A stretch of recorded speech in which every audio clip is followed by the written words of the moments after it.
오늘은 여선교회 헌신 예배라 해서 제가 특별히 말씀을 좀 그쪽 방향으로 주제를 좀 잡았습니다. 네, 설교 제목은 한 여인의 집에서 시작된 교회, 한 여인의 집에서 시작된 교회라는 제목으로 하나님의 말씀을 함께 나누도록 하겠습니다.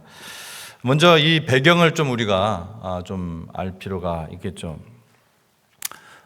바울 하면 여러분 누구나 다 아실 겁니다. 바울은 이 소아시아 지역에서 원래는 이 소아시아 지역 안에 있는 비두니아로 가서 하나님의 복음을 전하려는 계획을 가지고 선교 일행과 함께 가고 있었어요. 거기서 기도도 하고. 근데 계속 하나님께서 막으시는 그러한 경험을 하고 결국에는 그 환상을 통해서 어디로 갈 준비를 하게 됐습니까? 마케도냐로.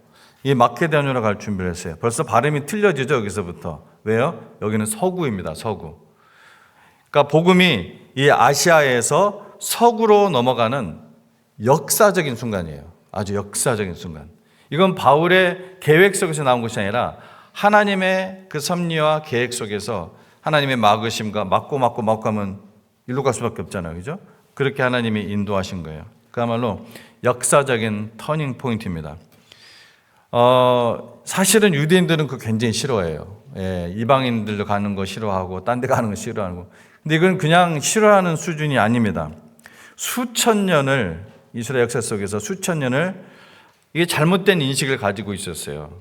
그들을 통해서 하나님은 모든 민족에게 복을 주시기를 원하셨는데 수천 년을 오히려 이방인을 자기들의 선민의식을 가지고 잘못된 선민의식, 그래서 수천 년을 이방인을 혐오하는 그러한 유대인들이었단 말이에요. 근데 그 유대인들 중심으로 초대교회가 세워진 거예요. 최초의 교회가 유대인들 중심으로. 왜? 하나님이 택하신 백성이 이제 이걸 통해서 복음이 흘러가도록 하는 것이 하나님의 계획이기 때문에. 그러니까 여전히 유대인들 중심이었기 때문에 이 아시아에서 이방 나라로 가는 것도 참 힘든 것이었는데 서구로 완전히 지금 생긴 것도 다르고 그런 사람들이란 말이에요. 그런 사람들로만 사는 지역이에요. 서구로 넘어가는 것은 매우 파격적인 그런 것이었습니다.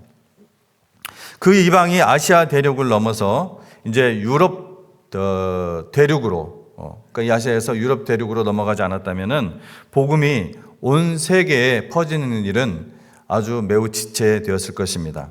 왜냐하면은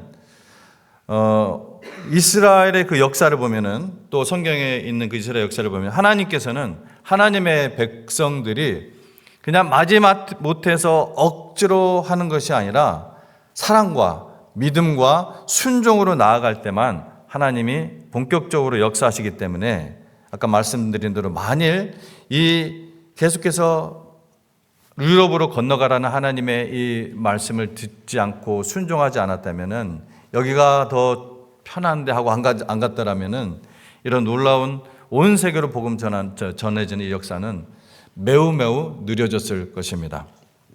그래서 하나님의 은혜로 바울과 이 바울의 일행 그 선교단이 이제 마케도냐에 처음 만나는 성 빌립보에 이르렀습니다. 그런 의미에서 첫 성이라고도 하고도 큰 성이기 때문에 또 첫 성이라고도 했습니다. 이 마케도냐 빌립보에 이르렀어요. 이 사도행전을 기록한 사람이 누구죠? 누가입니다. 그죠? 누가 사도행전을 기록했어요? 누가. 예, 그렇게 해보세요. 이 누가는 지금 이 선교팀에 합류해 있었어요. 누가가 같이. 그래서 이 지형의 이름들이 이 성경에 사도행전에 비교적 아주 상세하게 거론되고 있습니다. 어떻게 선교 지역을 움직였는지.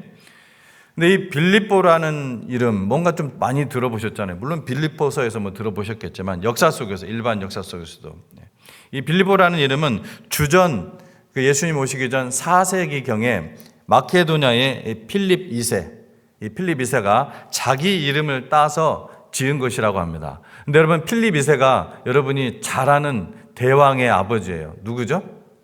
알렉산더 대왕. 이 알렉산더 대왕의 아버지가 필립 2세입니다. 그 필립 2세가 자기 이름을 따서 만든 도시 이름이, 성 이름이 뭐라고요? 빌립보. 예, 빌립보. 자, 그런데 여기서 우리가 먼저 살펴볼 것이 있습니다. 바울과 이 선교단 일행이 여행을 하며 전도를 할 때는 항상 먼저 어디를 가요? 아시는 분? 항상 선교지 갈 때 항상 어디를 먼저 들려요? 회당을 먼저 갑니다. 항상 먼저 회당을 먼저 가서 그곳에서 복음을 전해요. 회당이 있는 곳은 어떤 사람들이 집중적으로 모여 있어요? 유대인들이 집중적으로 모여 있는 지역이기 때문에요. 그래서 안식일을 지키지 않는 사람은 유대인으로 취급하지 않았어요. 이건 하나님의 명령이기 때문에. 그래서 어떻게 하든지 안식일에는 이 회당에 가 있어야 합니다. 어떤 손해를 보더라도 이 안식일은 지켰어요. 그러면 이 사람은 그 사회에서 완전히 격리되고 왕따 당했습니다. 유대인인 경우는. 그래서 안식일이 되면은 이 회당에 모였기 때문에 일일이 찾아다니며 전혀 새로운 곳으로 가더라도, 전혀 다른 나라로 가더라도 이 회당만 가면은 일일이 사람 찾아다니면서 뭐 복음을 전할 필요도 없었고, 또 어디에서 부흥회를 하니까 여기서 오십시오 하고 광고를 하면서 사람을 모을 필요도 없어요. 그냥 회당만 가면은 거기에 유대인들이 다 모여 있는 거예요. 물론 이 회당에 가면은 유대인들이 많았기 때문에 이 유대인들의 핍박과 또 협박이 있기도 했지만, 그것은 여러분 이렇게 생각해 보세요. 한 영혼을 살리기 위해서, 그 영혼을 살리기 위해서 당연히 감수해야 할 일이라고 여겼던 거예요. 바울뿐만 아니라 이 선교 일행 모두는. 그런데 이 본문 우리가 읽었던 13절을 보면은 빌립보에는 회당이 있었을까요? 없었을까요? 빌립보에는 회당이 없어요. 그래가지고 기도할 수 있는, 기도할 처소를 찾은 것이에요. 적당히 좀 기도할 수 있는 찾은 거예요. 이 말은 무엇을 의미합니까? 그만큼 전도하기가 어렵다는 거예요. 그만큼 전도하기가 어렵다. 아마 처음부터 이 마케도니아를 갔으니까 뭔가 하나님이 큰 것을 지금 준비하고 있나 보다. 하나님의 복음을 전할 아주 그냥 큰 무리들이 있는가 보다. 이런 엄청난 역사를 기대했다면 어떻게 됐을까요? 큰 실망이 그들을 기다리고 있는 것이 틀림없습니다. 선교지가 이래요. 선교지 가면은 정말 한 영혼 만나는 것도 너무나 귀해요. 한 영혼을 전도하는데 7년이 걸리고 엄청난, 그만큼 하나님이 한 영혼을 소중히 또 여기십니다. 한인들이 별로 없는 이 클리브랜드와 비슷한 상황이라고 생각할 수가 있죠. 뭔가 좀 비슷한 상황. 제가 달라스에서 왔으니까 어디만 가도 한국 사람들 다 보이는데 여기 오니까 처음에는 진짜 한인들 만나는 것이 참 쉽지 않더라고요. 그러니까 저에게는 이게 참 비슷한 상황처럼 여겨졌어요. 당시에 유대인들은 태어나면서부터 헬라 문화권에서 자랐어요. 그러니까 태어나면서부터 이들은 헬라어의 공용어는 헬라어였기 때문에 헬라어에 익숙해요. 그래서 헬라어로 이 언어 소통하는데 별 문제가 없었습니다. 특별히 뭘 배우지 않아도. 일제시대 때 태어난 분들이 일본말로 소통하는데 큰 어려움이 없었던 거랑 좀 비슷한 것이죠. 그렇지만 이 유대인에 대한 그 멸시, 이런 것 때문에 어려움은 마찬가지였어요.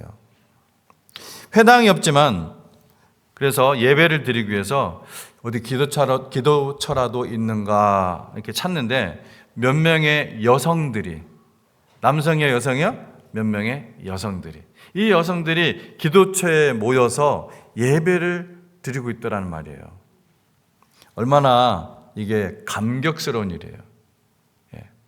여러분, 지금 우리가 마음껏 이렇게 마음껏 자유롭게 예배를 드리고 있지만, 예배 드리기 너무나 힘든 곳, 크리스찬들이 너무 없는 곳, 예배 드리면 막 공격받는 곳, 예를 들어 중국이나 북한은 그런 곳도 못 가봤고, 중국 가서 그렇게 정말 하나님께 예배드리는 지하교회 또 숨어서 예배드리는 분들 보면은 막 그냥 눈물이 나고, 심지어 저 이제 군대 가서 훈련 받는 동안 계속 교회를 안 보내주는 거예요. 그러다가 이제 첫 예배에 딱 가기 위해서 일렬로 딱 맞춰가지고 처벅처벅 가는데 저쪽에서부터 그 찬송 소리가 들려요. 군대 그 교회에서. 눈물이 주룩주룩 막 나오는, 눈물이 막 주룩주룩 막 나오는 거예요. 이 바울 일행이 얼마나 감격스러웠을까요? 예배를 드리고 있는 그 여성들을 목격을 한 거예요, 거기에서. 멀리 바다 건너 이 빌립보, 로마가 다스리고 있고 또 헬라 문화가 지배하고 있는 이곳에 이 경건한 이방인들이, 하나님을 경외하는 경건한 이방인들이 있었다는 말이에요. 이건 뭐 경험해보지 않으면 못 느끼는 감정이에요. 얼마나 기적 같은 일인지 모릅니다. 도대체 이들이 뭐가 아쉬워서, 이 여성들이 뭐가 아쉬워서 당시 사람들이 모두가, 특히 헬라 문화권에서는 유대민족을 멸시했기 때문에 그들이 믿는 신도 아주 멸시했단 말이에요. 저급한 신이라고 여겼단 말이에요. 그쪽 아시아권도 아니고 이 유럽권에서 이 그들이 저급한 신이라고 여겼던 그 신을, 하나님을 예배하고 있단 말이에요. 더구나 그 몇몇의 여성도들이 자신들끼리 안식일을 지키겠다고 모여가지고서 예배를 하고 있단 말이에요. 얼마나 반가웠겠습니까? 그래서 그들과 함께 말씀을 상고하면서 예배를 드렸습니다. 자, 아마 바울은 이때쯤에 하나님의 어떤 위로와 동시에 하나님의 섭리와 손길을 느끼기 시작했을 거예요. 뭔가 이제 일어나고 있을 것 같은. 근데 그 모임에 두아디라 출신의 여성이 있었다. 이름이 뭐예요? 루디아라는 여성이 있었어요. 그러면 우리가 이 루디아가 어떤 여성인가를 좀 살펴보겠습니다. 이 두아디라 성에 자주색 옷감을 파는 장사라고 불렸어요.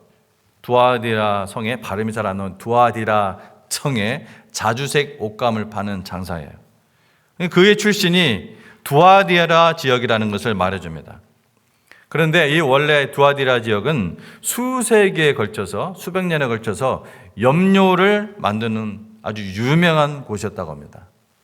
그런데 지금이야 이것이 이제 우리가 화학 재료를 쓰기 때문에 색깔 내는 거 뭐 전혀 어려운 일이 아니죠.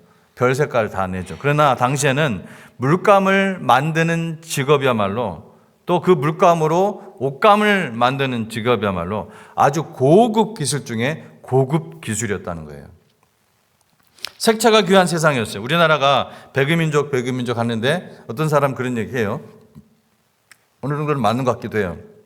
사실 백유민족은 물감이 발달하지 않아서 그런 것일 수도 있다는 것입니다. 그래서 저도 이렇게 어떤 다큐멘터리를 통해서 어떠한 부분을 좀 본 부분인데, 옛날에는 이 굴뚝에다가 옷감을 올려놨다고 해요. 그래서 그 옷감이 굴뚝에서 뭐가 나와요? 연기가 막 시커멓게 나오잖아요. 시커먼 물이 들면은 그것을 빨아서 하얀 실과 혼합해 가지고서 옷을 만들었다고 그래요. 빨아도 그 시커먼 그 색깔이 여전히 남아 있으니까. 아무튼 이제 루디아가 취급한 것은 자주색 염료였어요. 이게 얼마나 귀하고 비싼 염료였는지 모릅니다. 그러니까 아마 두아디라에 이 염료 공장이 있었던 것 같아요. 그리고 대리점격으로 지금 어디에 있어요? 루디아가 빌립보. 이 빌립보에서 자색 옷감 장사를 하고 있는 것입니다. 또 학자들의 역사적인 고증에 의하면은 이 루디아는 과부였다고 그래요. 그러니까 남편이 죽은 거죠, 먼저. 원래 이 루디아라는 이름도, 그런데 아까 제가 이름 이렇게 물어봤는데 본명이 아닙니다. 우리말로 하면은 마산댁, 평양댁, 해주댁, 무슨 댁 하는 거죠. 그 말이 루디아라는 말이에요. 그러니까 쉽게 말하면은 루디아댁 이렇게 해야 더 정확한 말이라는 것입니다. 그러니까 정확한 이름은 몰라요. 그러니까 정리하면은 왕족이나 귀족이나 살 수 있는 옷감 장사를 하는 여성이었어요. 루디아는 부자입니다. 한마디로 사업가예요. 빌립보의 큰 손이에요. 그래서 그런지 우리가 뒤에 말씀도 보았지만 성격이 아주 호방해요. 근데 바로 이런 루디아 댁이 바로 하나님을 경외하는 사람이었다는 것입니다. 원래라는 말이 좀 잘못이 있는지 모르겠지만, 제가 전도를 이렇게 해보니까 돈 많은 사람 전도하기가 얼마나 어려운지 모릅니다. 왜냐하면 이 사람들은 아쉬운 것이 없는 걸로 생각해요. 돈이면 뭐든지 다 되는 걸로 생각하거든요. 그래서 교회를 나와도 교회도 그저 헌금이나 하고 좀 대우받고 적당히 그냥 사교생활하고 그런 거를 그런 식으로 그걸 신앙생활로 착각하는 사람들이 많단 말이에요. 그러다 보니까 정작 예수님을 만나지는 못하고 그저 사업을 하듯이 교회를 다니는 경우가 많아요. 그래서 교회를 사업을 위해서, 사람들 만나면 사업을 할 수가 있으니까. 근데 이 여성은 그렇지 않았다는 거예요. 당시의 정황이라는 것이 유대교를 믿는 것이 그렇게 쉬운 상황도 아니고 보편적이지도 않았어요. 더군다나 뭐가 없어요? 회당도 없는 헬라 문화의 본산인 이 빌립보 마게도냐에서 안식일에 예배하러 기도처에 나왔다는 것 자체가 이거는 예사로운 일이 아니라는 거예요. 거기까지 누가 인도하셨다고요? 하나님이. 거기까지 하나님 손길이 인도한 거예요. 이 만남을 어떻게 이렇게 하셨겠냐고요. 하나님의 기가 막힌 인도하심과 손길이 있는 거예요. 바울이 그 말씀을 전하는 그 현장에 있었다는 것입니다. 그리고 이어지는 말씀을 우리가 읽었지만 주께서 그 마음을 열어 바울의 말을 청종하게 하신지라. 사실 루디아는 방금 말씀드린 것처럼 이미 하나님을 공경하는 사람이었어요. 그러나 그 하나님을 공경하고 예배도 했지만 하나님과의 자녀의 관계에 이르지는 못했어요. 오직 어떻게 하나님의 자녀의 관계를 통해서 갈 수가 있습니까?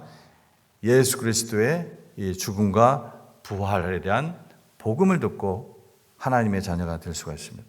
비로소 종교인이 아니라 하나님과의 자녀 관계로 들어갈 수 있는 거예요. 복음을 듣고 그 예수님을 영접할 때. 여러분, 복음은 하나님의 성령께서 마음을 열어주실 때 비로소 완성이 됩니다. 오늘 헌신 예배가 여선교회 헌신 예배인데 성교는 언제나 한 사람, 하나님이 준비해 두신 한 사람에게서 시작돼요. 하나님이 준비해 두신 한 사람. 사람이 없는 것 같아도 하나님께서 준비한 이 한 사람, 하나님의 부르심에 헌신하는 이 한 사람에 의해 시작되고 그 믿음과 사랑의 불길이 번지기 시작하는 것입니다. 저는 교회를 개척을 해봤기 때문에 이 경험을 참으로 참 뼈저리게 또 참 은혜스럽게 많이 해봤습니다. 하나님이 어떤 기가 막히게 어떤 사람을 딱 만나게 하시고 준비하게 하시고 하나님이 그 사람을 통해서 복음을 불길같이 전하게 하는, 심지어 그 사람이 한국까지 가서 그 한국에서도 그렇게 놀라운 하나님의 복음을 전하는 사람이 되었다는, 거꾸로 목사님의 소식을 통해서 도대체 이 사람이 어디서 신앙생활을 시작했는지 물어보다가 저까지 오더라고요. 이게 바로 하나님의 놀라운 섭리예요. 방금 보았지만 여성은 이 초대교회 선교의 중심축이었습니다. 루디아뿐만이 아니에요. 예수님 사역에도 이 여성들이 재정으로 섬겼고 곳곳에서 이 여성 지도자들이 등장을 합니다. 예를 들어 브리스길라, 많이 들어봤죠? 이거는 하나님의 말씀을 가르치는 동역자였어요. 베베, 이분은 집사죠. 교회의 일꾼이었습니다. 또 다비다, 구제와 선행의 모델이었어요. 그리고 오늘 소개되고 있는 루디아, 여성들은 그냥 뒤에서 그냥 돕는 존재가 아니었어요. 이 복음의 확장을 지탱하는 중심축이었습니다. 기도의 자리에서, 재정의 자리에서, 가정을 여는 자리에서 그들은 교회를 세웠습니다. 그렇습니다. 한 여인의 집에서 시작된 이 빌립보 교회예요. 루디아가 우리를 놀라게 하는 것은 자신의 집을 교회로 드립니다. 그리고 뭐라고 합니까? 나를 주 믿는 자로 알거든 들어와 유하라. 거기서 거하라는 거예요. 내 집에서. 이게 참 대단한 배심이에요. 여러분이 그냥 듣고 흘려달 얘기가 아닙니다. 왜요? 이 루디아 댁은 뭐예요? 과부 아닙니까? 무슨 소문이 어떻게 날지도 모르는 일이에요. 그리고 집을 공개한다는 것이 여러분 겪어보시면 알지 않습니까? 어렵습니다. 불편합니다. 뭐 하루 정도, 이틀 정도, 계속 거하는 거예요, 거기서. 더구나 이 말만한 남정네들 여럿이 묵어 간다는 것은 대단한 불편을 감내해야 됩니다. 여성 혼자로서. 그런데 그런 거 상관없다는 거예요. 물론 이 부자였기 때문에 당시의 생각을 할 때 거기엔 분명히 하인들, 다른 여인들이 아마 있었을 것입니다. 어쨌든 굉장히 힘든 일이에요. 근데 어떤 축복을 받습니까? 빌립보 교회의 모태가 바로 루디아의 집에서 출발하는 거예요. 이거 굉장한 사건입니다. 빌립보 교회, 주님의 몸된 교회가 바로 루디아라는 이 집에서 시작된다는 거예요. 아마도 이 빌립보 교회의 훌륭한 리더가 되었을 것입니다. 교회가 이제 본격적으로 설립되면서 아마도 그는 이 갱그레아 교회의 자매 그 베베 아시죠? 그 베베처럼 충성된 집사가 되었을 것입니다.